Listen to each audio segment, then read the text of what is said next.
Hello everyone, कैसे हैं आप सब। Welcome at Learnology your study guide by me Sarita, जहां हम कर रहे हैं क्लास 11 बायोलॉजी। और आज हम करेंगे चैप्टर 12 रेस्पिरेशन इन प्लांट्स का last part, that is part 5।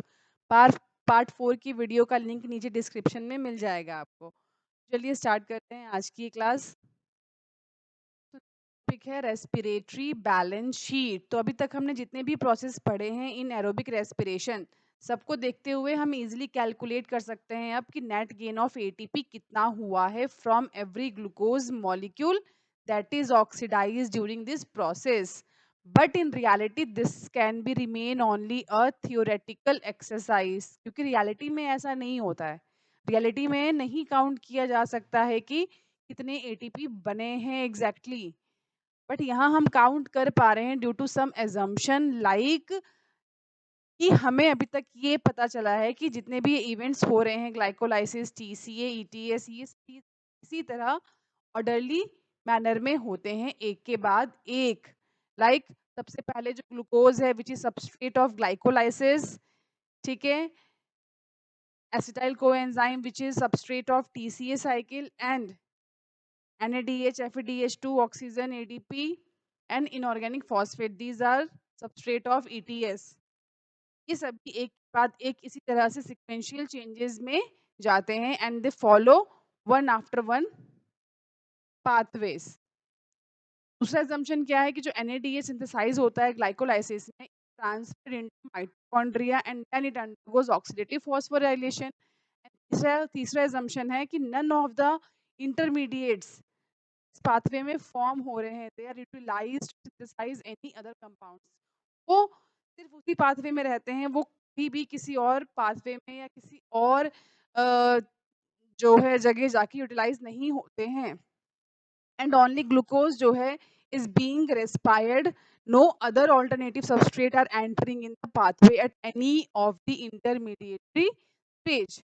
ये सारे assumption हैं, तभी हमें ये लग रहा है कि हम इसी तरह से हमारी बॉडी में भी होता है और ऐसे ही हम इजीली नंबर ऑफ कैलकुलेट कर सकते हैं, इन रियलिटी ऐसा नहीं है। सो जितने भी ये assumption है they are not actually valid in any living system. ये एक्चुअली में वैलिड नहीं है। जितने भी ये पाथवेज हमने पढ़े हैं एक के बाद एक, ये सारे ऐसे नहीं होते हैं। दे ऑल अकर साइमल्टेनियसली, यानी कि एक ही साथ में हमारी बॉडी में ग्लाइकोलाइसिस भी चल रहा है, हमारी बॉडी में टीसीए साइकिल भी चल रहा है और हमारी बॉडी में क्रैब साइकिल भी चल रहा है पैरेलली। तो जितने भी सबस्ट्रेट एंटर करते हैं different pathways, they all can be withdrawn at any time when they are needed at other place. ठीक है, जितने भी सबस्ट्रेट हैं like glucose, acetyl coenzyme A, ये सभी कभी भी इस पाथवे से विड्रॉ किए जा सकते हैं अगर ये कहीं और नीडेड है। एंड साथ में जितने भी एटीपी फॉर्म हो रहे हैं वो साथ के साथ यूटिलाइज भी होते जाते हैं when needed. And all these activities are controlled by multiple means. लेकिन फिर भी हमें ये सारे प्रोसेसेस समझने बहुत ज़रूरी थे कि जो हमारी बॉडी है या जो लिविंग सिस्टम है, how beautifully and efficiently they all perform this activities in extraction and storing the energy. So hence there can be a net gain of 30p ATP molecule during aerobic respiration of one molecule of glucose. Overall 38 ATPs हमें मिलते हैं by this aerobic respiration. So देखते हैं net gain of ATP हमें कितना मिलता है. So during the glycolysis, ATPs is directly formed is 2 in number and oxidative phosphorylation यानी कि इनडायरेक्टली जो एटीपी हमें मिलते हैं from the 2 NADH is 6 ATP। तो यहाँ टोटल हो जाते हैं 8 ATP during glycolysis. Now during the oxidative carboxylation हमें डायरेक्टली कोई भी एटीपी नहीं मिलता है, indirectly got 6 ATP from 2 NADH। तो यहाँ भी 6 ATP आ गए। Then during the Krebs cycle directly 2 ATP मिलते हैं and indirectly we got all these ATPs, total 24 ATPs। तो सबको अगर हम कैलकुलेट करें ओवरऑल हमें 38 ATP मॉलिक्यूल्स मिलते हैं।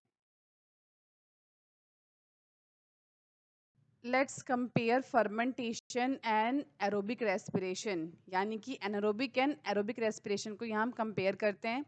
सो फर्मेंटेशन में हमने देखा कि it account for only a partial breakdown of glucose. यहाँ ग्लूकोज कंप्लीटली ब्रेकडाउन नहीं होता है.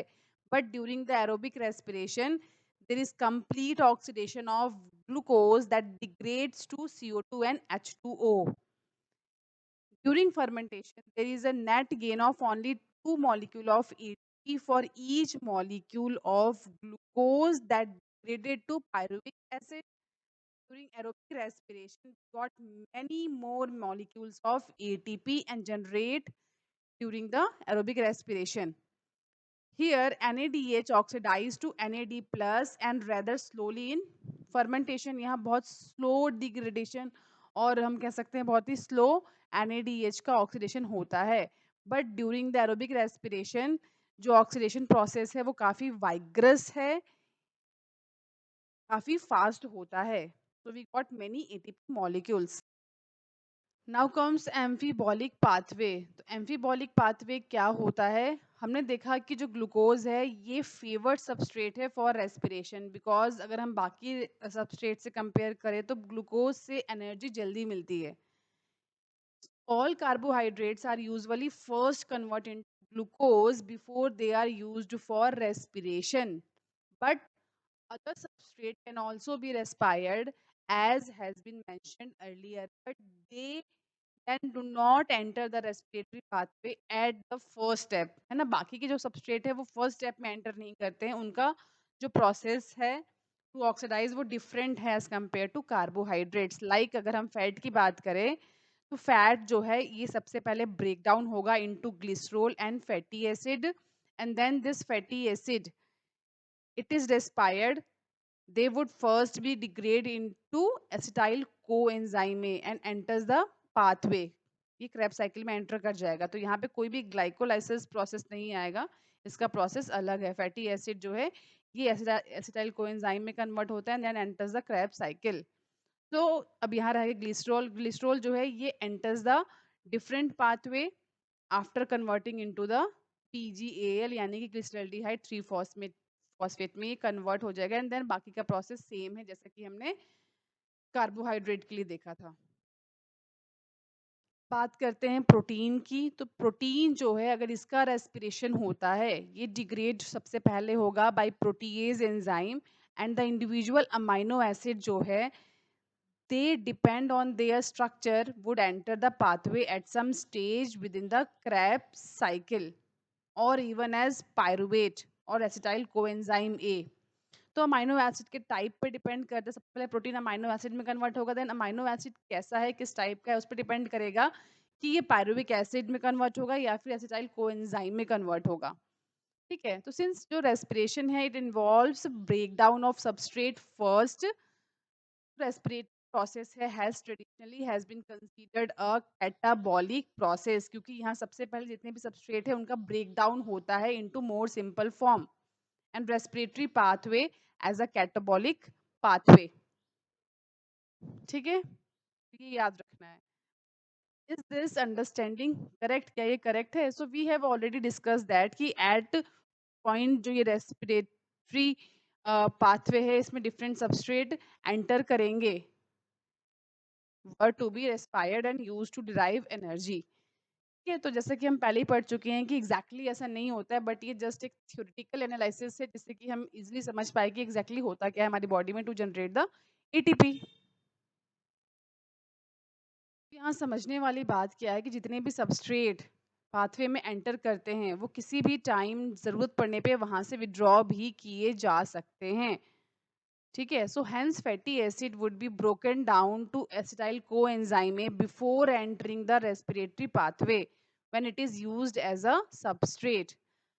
बट अगर ऑर्गेनिजम्स की बॉडी में अगर फैटी एसिड की नीड पड़ती है तो जो एसिटाइल कोएंजाइम है उसको विड्रॉ भी किया जा सकता है from the respiratory pathway for the purpose. So hence जो रेस्पिरेटरी पाथवे है comes into the picture both during the breakdown of substrate and during synthesis of fatty acid. दोनों में ही जो दोनों काम है करने का और या दोनों साथ में ही चल रहे हैं। Similarly, during breakdown and synthesis of protein also respiratory intermediate form the link. So जो ब्रेकिंग का प्रोसेस है within the living body they are known as catabolism, और जो कुछ बनाने का प्रोसेस है to synthesise something it is called anabolism. So overall जो respiratory pathway is involved in both anabolism and catabolism. So it is better to call the respiratory pathway as amphibolic pathway. So amphibolic जो है ये दोनों words का combination है catabolism and anabolism का. तो respiratory pathway क्या है? ये कैम्फिबॉलिक पाथवे है जहाँ पे ब्रेकडाउन भी चल रहा है बट जरूरत पड़ने पर सिंथेसिस भी चल रहा है. ठीक है. लास्ट टॉपिक आता है रेस्पिरेटरी क्वोशंट. तो रेस्पिरेटरी क्वोशंट क्या होता है? Actually it is the ratio of how much volume of CO2 is released to the how much volume of oxygen is absorbed during the process is called respiratory quotient. So respiratory quotient है depend on the type of respiratory substrate क्या है, वो glucose है या fat है या फिर protein है. सो अगर हम सबसे पहले बात करें कार्बोहाइड्रेट्स का, ठीक है, तो यहाँ पे जो सबस्ट्रेट है, अगर अगर कार्बोहाइड्रेट है सबस्ट्रेट, तो they are completely oxidised and जो RQ है it will become 1 because equal amount of CO2 is released and same amount of oxygen is absorbed, क्योंकि यहाँ कंप्लीट ऑक्सीडेशन हो रहा है कार्बोहाइड्रेट्स का. So therefore respiratory quotient is 1. Now second हम बात करते हैं, अगर सबस्ट्रेट हमारा फैटी एसिड है तो जो रेस्पिरेटरी क्वोशंट है it will become less than 1 because there is different amount of CO2 released and oxygen consumed. तो यहाँ पे जो एग्जांपल लिया है फैटी एसिड का वो है ट्राई पैल्मिटीन. ठीक है. Now next substrate protein. Protein का जो रेस्पिरेटरी क्वोशंट है वो हो जाता है 0.9. ये तीनों वैल्यूज आप याद रखेंगे. ठीक है. सो यहाँ इंपॉर्टेंट क्या है कि जो लिविंग बॉडी है या लिविंग ऑर्गेनिजम्स हैं, in them respiratory substrate are often more than 1. एक से ज्यादा रेस्पिरेटरी सबस्ट्रेट होते हैं बट भी प्योर प्रोटीन या प्योर फैट रेस्पिरेटरी सबस्ट्रेट नहीं होता है. आई होप आपको आज की क्लास अच्छे से समझ आ गई है. अगर हाँ तो वीडियो को लाइक कीजिए और चैनल को सब्सक्राइब कीजिए एंड साथ में दिए गए बेल आइकन को भी प्रेस कर दीजिए जिससे कि मेरी लेटेस्ट वीडियो की नोटिफिकेशन आपको तुरंत मिल जाए. अगर आज की क्लास में कोई भी डाउट है तो आप नीचे कमेंट सेक्शन में पूछ सकते हैं. नेक्स्ट क्लास में हम चैप्टर स्टार्ट करेंगे 13 प्लांट ग्रोथ एंड डेवलपमेंट. तब तक स्टूडेंट्स आप आज का टॉपिक अपनी NCERT बुक में अच्छे से रीड कर लेंगे जिससे कि आप कॉन्फिडेंट हो जाए कि अब तक क्लास में हमारा NCERT से सब कंप्लीट हो गया है. Till that stay happy, stay healthy, see you soon.